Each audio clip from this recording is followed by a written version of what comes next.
आदाब। KP news 24/7 में आपका स्वागत है। मैं हूं मुस्तफा आदिल। आइए सबसे पहले देखते हैं मुख्य समाचार। नाम बदलना ही सरकार की एकमात्र उपलब्धि, विधानसभा में नेता प्रतिपक्ष सिद्धरामैया ने ये बात कही। अब बिना राशन कार्ड के भी मिलेगा सब्सिडी वाला अनाज, केंद्र सरकार बना रही है योजना। 140 करोड़ वैक्सीनेशन व्यवस्था पर भरोसे का प्रमाण, आज मन की बात में बोले प्रधानमंत्री नरेंद्र मोदी। केंद्र सरकार कृषि कानूनों को वापस नहीं लेगी, कृषि मंत्री नरेंद्र सिंह तोमर ने दी सफाई। देश में 422 पहुंची ओमिक्रॉन के मरीजों की संख्या, 24 घंटे में दर्ज हुए कोरोना के 6,987 नए मामले। लोग अपनी इच्छा से धर्मांतरित हो रहे हैं, तलवारों के दम पर नहीं, कांग्रेस के वरिष्ठ नेता गुलाम नबी आजाद ने कही ये बात।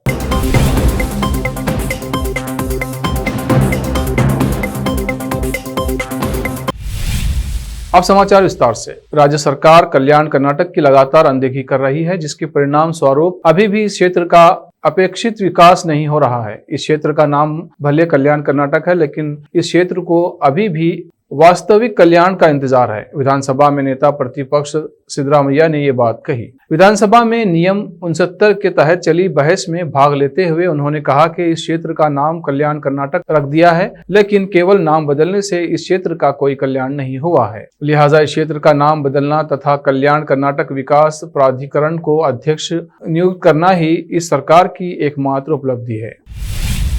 अब बेघर लोगों को भी सब्सिडी वाला अनाज मिलेगा, सरकार इसको लेकर योजना बना रही है। जल्द ही एक पोर्टल तैयार किया जाएगा जिस पर एनजीओ बेघर लोगों का रजिस्ट्रेशन करवा सकेगी, जिसके बाद केंद्र सरकार इन नामों को अलग अलग राज्यों को भेजेगी, जिससे कि ये लोग पब्लिक डिस्ट्रीब्यूशन सिस्टम के लाभार्थियों की लिस्ट में शामिल हो सके। फिलहाल राशन कार्ड ना होने के चलते ऐसे लोगों को सब्सिडी वाला अनाज नहीं मिल रहा है। रिपोर्ट्स के मुताबिक केंद्र खाद्य सचिव सुधांशु पांडे ने कहा है कि बेघर लोगों का राशन कार्ड बनवाना काफी मुश्किल काम है, क्योंकि इनके पास कोई एड्रेस प्रूफ नहीं होता है। एक चर्चा में भाग लेते हुए उन्होंने कहा कि मंत्रालय ने एनआईसी को एक ऐसा पोर्टल तैयार करने के लिए कहा है जिस पर ऐसे लोगों का रजिस्ट्रेशन हो सके। उन्होंने कहा एनजीओ ऐसे लोगों को रजिस्ट्रेशन करवाने में मदद करेगी। इसके बाद राज्यों से इन लोगों को पीडीएस के लाभार्थियों की लिस्ट में शामिल करने के लिए कहा जाएगा।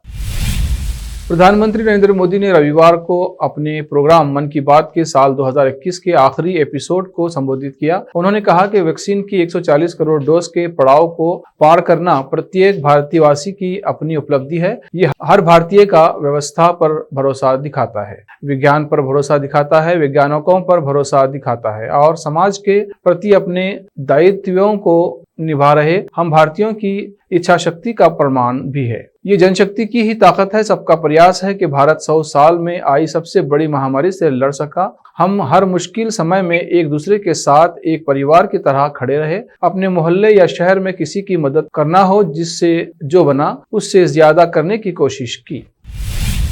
केंद्रीय कृषि मंत्री नरेंद्र सिंह तोमर ने शनिवार को स्पष्ट किया कि केंद्र कृषि कानूनों को संशोधित रूप में फिर से पेश नहीं करेगा। केंद्रीय मंत्री की ओर से स्पष्टीकरण कांग्रेस के उस आरोप के बाद आया है कि जिसमें उसने कहा था कि केंद्र 5 राज्यों में विधानसभा चुनाव के बाद संशोधन के साथ 3 कृषि कानूनों को, जिन्हें अब निरस्त कर दिया गया है, को वापस लाने की योजना बना रहा है। तोमर ने शुक्रवार को नागपुर में एक कार्यक्रम में कृषि कानूनों के बारे में बात करते हुए कहा कि सरकार एक कदम पीछे चली गई है और फिर से आगे बढ़ेंगे। इस बारे में पूछे जाने पर उन्होंने कहा कि मैंने ये नहीं कहा। मंत्री ने कहा कि मैंने कहा था कि सरकार ने अच्छे कानून बनाए हैं, कुछ कारणों से हमने उन्हें वापस ले लिया। सरकार किसानों के कल्याण के लिए काम करना जारी रखेगी। देश भर में ओमिक्रॉन के कुल मरीजों की संख्या बढ़कर अब 422 हो गई है। केंद्रीय स्वास्थ्य मंत्रालय के आंकड़ों के अनुसार महाराष्ट्र में ओमिक्रॉन के सबसे ज्यादा 108 मरीज रिपोर्ट किए गए हैं। इनमें से 42 इलाज के बाद स्वस्थ हो चुके हैं। शनिवार को देश भर में ओमिक्रॉन के कुल 415 मरीज थे। दिल्ली में ओमिक्रॉन के 79 मरीज हैं। इनमें से 23 स्वस्थ हो चुके हैं। अब तक देश भर में कुल 130 ओमिक्रॉन मरीज स्वस्थ हो चुके हैं। मंत्रालय के अनुसार देश भर में 24 घंटे में कोरोना के भी 6,987 नए मामले सामने आए हैं। इसके साथ ही देश में अब तक कुल कोविड संक्रमितों की संख्या बढ़कर 3,47,86,802 हो गई है। पिछले 24 घंटों में देश भर में कुल 162 लोगों की कोविड से मौत हो चुकी है। अब तक देश में कोविड से कुल 4,79,682 लोगों की मौत हो चुकी है। कांग्रेस के वरिष्ठ नेता गुलाम नबी आजाद शनिवार को जम्मू कश्मीर के उधमपुर जिले में क्रिसमस समारोह में शामिल हुए और लोगों से कहा कि वे बांटने वाली राजनीति के झांसे में न आए। उन्होंने किसी का नाम लिए बिना कहा कि सरपंच, जिला और ब्लॉक विकास परिषदों, सांसद सदस्य या विधानसभा सदस्य का चुनाव जीतने के लिए हम लोगों को कब तक विभाजित करेंगे। आजाद ने कहा, आप अपने अच्छे काम, मानव सेवा और राजनीति के दम पर जो चाहे हासिल कर सकते हैं। लोगों को बांटने और नफरत फैलाने से हमारे देश, धर्म और समाज को ही नुकसान होगा। उन्होंने धर्मांतरण के मुद्दे पर कहा कि लोग अपनी इच्छा से धर्मांतरित हो रहे हैं, न कि तलवारों के दम पर। बाद में पत्रकारों से बातचीत करते हुए उन्होंने कहा कि वो ईसाई समुदाय को बधाई देने और शांति, भाईचारे के लिए तथा कोविड-19 महामारी के खात्मे के लिए प्रार्थना करने के लिए क्रिसमस समारोह में शामिल हुए हैं। मेरी स्पीच में यही 50% यही होता है कि बनो, हर कुछ बनो, लेकिन अपनी काबिलियत की तरफ बनो, अपनी स्टेट्समैनशिप की तरफ बनो, अपनी सेवा की भावना से बनो। जो पुराने बुजुर्ग होते थे और आज भी कोई धर्म परिवर्तन करते हैं, कोई तलवार से तो आज नहीं करता। पुराने वाले लोगों में तो कहा जाता था तलवार, लेकिन आज तो कोई तलवार नहीं चलती। अपने चरित्र से, अपने कैरेक्टर से, अपनी अच्छे काम करने से वो अगले को प्रभावित करता है, तो तब वो परिवर्तन करता है। वैसे ऐसे तो कोई धर्म परिवर्तन नहीं करता है। तो जब आप खुद इस काबिल हो जाओ, रोल मॉडल बनोगे, तो आपको रोल मॉडल देखकर कोई शादी करेगा, कोई आपको लड़की देगा, आपके बच्चे को लड़की देगा, ब्याह देगा। कोई आप ज्यादा ही आकर्षित हो जाओ कि भाई इस पर्टिकुलर धर्म में तो बहुत ही सेवा है।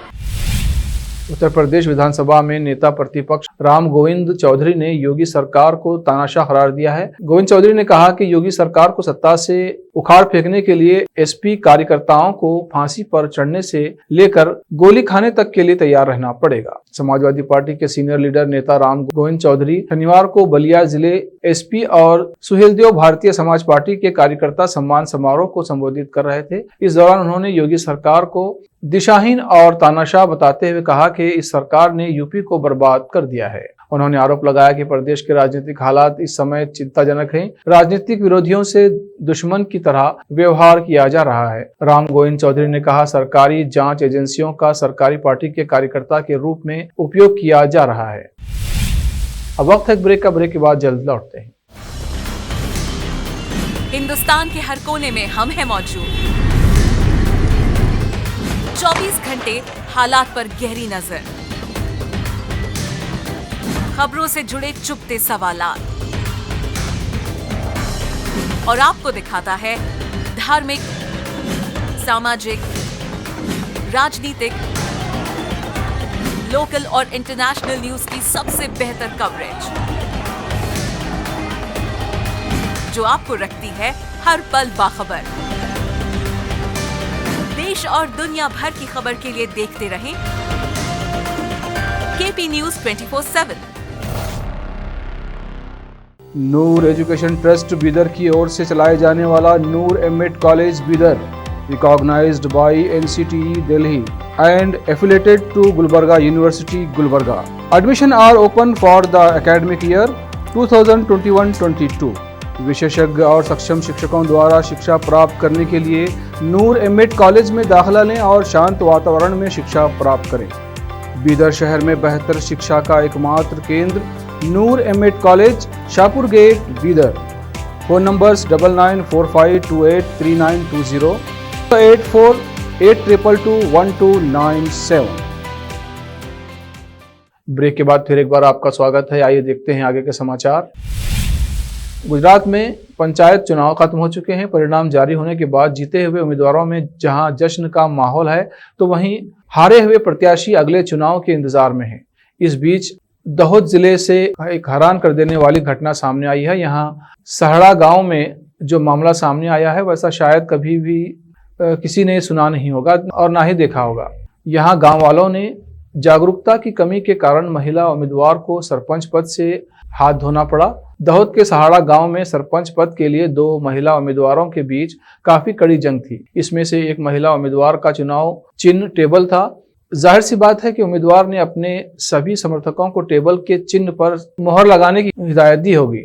हालांकि गांव के मतदाताओं ने बैलेट पेपर में टेबल के चिन्ह पर मुहर लगाने की जगह पर वहां रखे टेबल पर ही मुहर लगा दिया और खाली बैलेट पेपर ही बॉक्स में डाल दिया। मतगणना के दौरान ऐसे 198 खाली मत पत्र रद्द कर दिए गए हैं, जिसका परिणाम ये रहा कि सरपंच के टेबल के निशान वाले महिला उम्मीदवार 31 वोट से हार गई।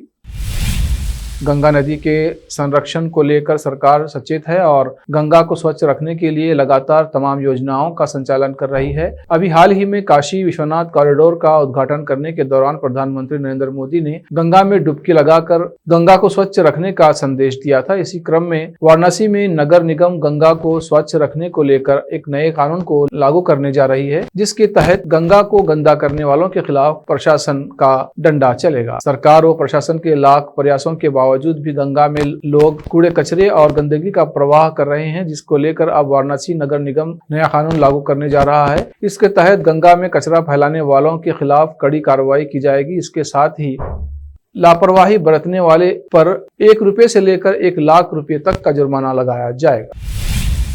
दिल्ली के कापसेहड़ा इलाके में पेट्रोलिंग टीम ने एक ऐसे शख्स को गिरफ्तार किया है जो दिल्ली पुलिस की वर्दी पहनकर और हाथ में वायरलेस सेट लेकर सड़कों पर वाहनों को रोकता था और उनके चालान काटता था। पेट्रोलिंग स्टाफ ने पूछताछ की तो उन्हें शक हुआ, जिसके बाद आरोपी को हिरासत में लिया गया और उसकी जांच की गई। आरोपी के पास से पुलिस ने 1 पिस्तौल और 12 जिंदा कारतूस बरामद किए हैं। दिल्ली की दक्षिण पश्चिम जिले की पुलिस ने ऑपरेशन सतर्कल चला रखा है, जिसके तहत आने वाले गणतंत्र दिवस को लेकर सुरक्षा व्यवस्था कड़ी है। सड़कों पर पेट्रोलिंग स्टाफ के जरिए पैनी निगाह रखी जा रही है और ऑपरेशन सतर्क के तहत इलाके के क्रिमिनल्स का रिकॉर्ड भी खंगाला जा रहा है। दुनिया का सबसे शक्तिशाली टेलीस्कोप शनिवार को अंतरिक्ष में स्थापित होने के लिए रवाना हो गया है। ये टेलीस्कोप पृथ्वी से 1.5 मिलियन किलोमीटर की दूरी पर अंतरिक्ष में स्थापित होगा। इसके बनाने में लंबा वक्त लगा और अरबों डॉलर खर्च हुए। फ्रेंच गोयना के कौरो स्पेस सेंटर से एरियन 5 रॉकेट टेलीस्कोप को लेकर रवाना हुआ। इसका नाम जेम्स वेब स्पेस टेलीस्कोप है। नासा के वैज्ञानिक मिशनों के हेड थॉमस जुरबेचेन ने कहा कि क्या अद्भुत दिन है, ये वास्तव में क्रिसमस है। इस टेलीस्कोप को यूरोपीय और कनाडाई स्पेस एजेंसी ESA और ACS के साथ मिलकर तैयार किया गया है। मालेगांव विस्फोट मामले में जमानत पर बाहर भारतीय जनता पार्टी की सांसद प्रज्ञा सिंह ठाकुर का एक वीडियो काफी चर्चा में है। इस वीडियो में क्रिकेट खेलती हुई दिख रही हैं। बताया जा रहा है कि स्वास्थ्य कारणों की वजह से वो जमानत पर हैं। ये वीडियो मध्य प्रदेश के भोपाल का बताया जा रहा है। लगभग 1 मिनट के वीडियो में भोपाल के शक्तिनगर इलाके में भगवा वस्त्र पहने नेता क्रिकेट मैदान पर बैट पकड़े हुए दिखाई देती है। इस दौरान एक व्यक्ति गेंदबाजी करता हुआ दिखाई देता है। उसकी गेंदों को सांसद प्रज्ञा सिंह ठाकुर बड़े ही आसानी से बल्ले से मार रही है। वहीं वहां मौजूद खड़े लोग तालियां बजा रहे हैं, जयकार करते हुए दिखाई दे रहे हैं। बता दें कि मालेगांव विस्फोट मामले में पेशी से दूर रहने के लिए सांसद ने गुहार लगाई थी, जिसमें उन्होंने खराब स्वास्थ्य का हवाला दिया था। इसको लेकर विपक्ष कई बार उन पर निशाना साध चुका है। पोप फ्रांसिस क्रिसमस के दिन जहां लोगों को संबोधित कर रहे थे, वहीं एक विदेशी चैनल की एंकर ने गलती से उनकी मौत की खबर सुना दी। हालांकि अपनी गलती पर माफी मांगते हुए पत्रकार ने आगे की न्यूज जारी रखी, लेकिन इसके बाद सोशल मीडिया पर तरह तरह के कमेंट सामने आ रहे हैं। एंकर लाइली पेंटेलो ने गलती से अपने शो में कहा पोप फ्रांसिस की मृत्यु हो गई है, जैसा कि क्रिसमस संबोधन में उन्होंने बताया था। द सन की रिपोर्ट के मुताबिक एंकर क्रिसमस पर शो कर रही थी। इसी दौरान उनसे इतनी बड़ी गलती हुई। कोरोना वैक्सीन की बात करने के बजाय उन्होंने अपने शो में ये गलती की। ITV न्यूज स्टूडियो से शो करते हुए उन्होंने कहा जरूरतमंदों को वैक्सीन जरूर मिलनी चाहिए। इसके साथ ही उन्होंने पॉप की मौत की खबर की घोषणा कर दी। एंकर को जैसे ही अपनी गलती का एहसास हुआ, उन्होंने तुरंत अपनी गलती सुधार कर कहा माफ कीजिएगा। तेलंगाना के भाजपा विधायक राजा सिंह ने तेलंगाना के DGP को पत्र लिखकर कॉमेडियन मुनव्वर फारूकी को 9 जनवरी को हैदराबाद में उनके निर्धारित कार्यक्रम को न होने देने का आग्रह किया है। उन्होंने पत्र में लिखा है कि मुनव्वर फारूकी हिंदू देवी देवताओं के खिलाफ नफरत फैलाते हैं। हम नहीं चाहते हैं कि हैदराबाद की शांति किसी भी तरह से भंग हो। विधायक ने चेतावनी दी कि अगर कार्यक्रम हुआ तो हिंदू सड़कों पर उतरकर विरोध करेंगे। ये बयान तेलंगाना के भाजपा सांसद अरविंद धर्मपुरी द्वारा मुनव्वर फारूकी का स्वागत करने के लिए मंत्री केटीआर की आलोचना करने के एक दिन बाद आया है। आखिर में फिर एक बार देखते हैं मुख्य समाचार। नाम बदलना ही सरकार की एकमात्र उपलब्धि, विधानसभा में नेता प्रतिपक्ष सिद्धरामैया ने ये बात कही। अब बिना राशन कार्ड के भी मिलेगा सब्सिडी वाला अनाज, केंद्र सरकार बना रही है योजना। 140 करोड़ वैक्सीनेशन व्यवस्था पर भरोसे का प्रमाण, आज मन की बात में बोले प्रधानमंत्री नरेंद्र मोदी। केंद्र सरकार कृषि कानूनों को वापस नहीं लेगी, कृषि मंत्री नरेंद्र सिंह तोमर ने दी सफाई। देश में 422 पहुंची ओमिक्रॉन के मरीजों की संख्या, 24 घंटे में दर्ज हुए कोरोना के 6,987 नए मामले। लोग अपनी इच्छा से धर्मांतरित हो रहे हैं, तलवारों के दम पर नहीं, कांग्रेस के वरिष्ठ नेता गुलाम नबी आजाद ने कही ये बात।